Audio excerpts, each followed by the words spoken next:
The Iraqi army exists no more. The Syrian army is down to at least 50% of its size of 2 years ago.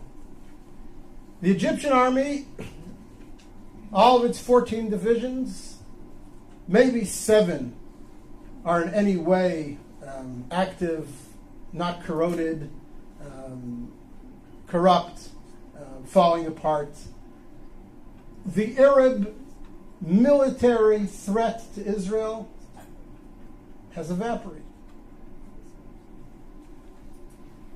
Arab societies, as you all know, from Libya and Tunisia through Egypt to Syria, and it'll yet, unfortunately, come to Jordan, are so convulsed with internal conflict that for the next 2 to 3 to 4 decades, they're going to be racked by such internal tensions and such internal economic disparities and needs that their ability to mount a coordinated offensive against Israel in the conventional military sense is simply gone. It's gone. It's gone.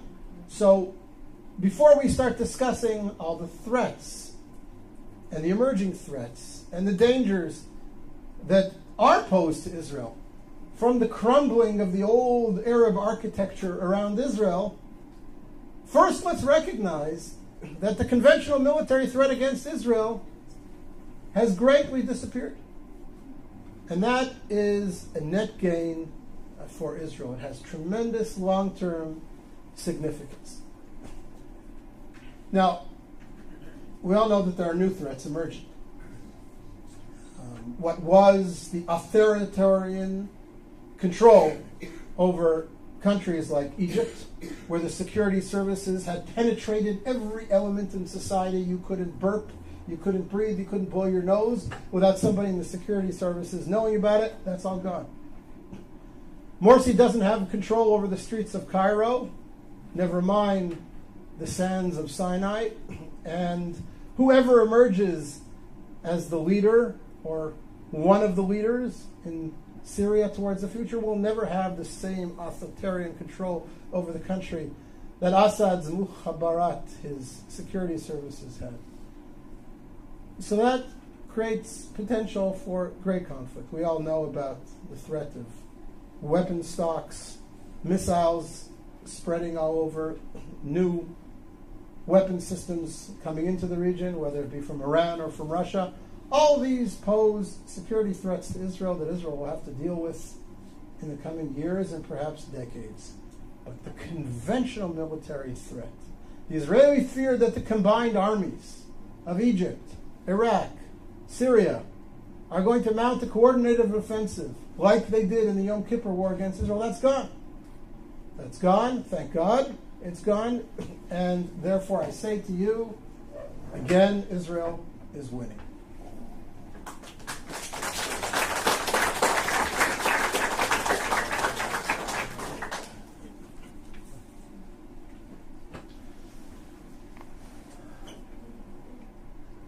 Point number 9, in grand historical terms, of course Israel's winning. Look at the society that's been created in Israel. Look at the creativity of the Israeli community. Look at the vibrancy of life in Israel. I look at my kids. I have a son-in-law who's a software engineer in Israeli military intelligence. I have a daughter doing her PhD in genetics at the Hebrew University. I have a daughter studying architecture at Ariel University in Samaria. I have a son completing his bachelor's degree in computer science in high school, and he will graduate high school with his degree in computer sciences, and he has studied intensively 17 tractates of the Talmud, and he knows his Bible inside out and backwards. And I have 2 younger kids who are in younger grades, and I look at them and I see their contributions and their future contributions to Israeli society, and I look at their friends who are all doing similar exciting things, And one of my daughters is a little bit of an artist as well.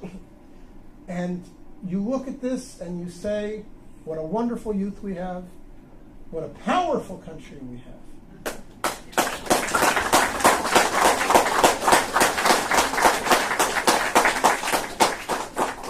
And I don't say this to gloat or to be racist, but it's important for us in terms of perspective to ask, what creative contributions has the Islamic Arab world around us made to the world over the last 100 years?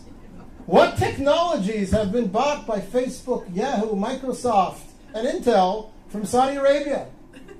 What's the gross national product of all 40 Arab countries around us put together, leaving oil aside?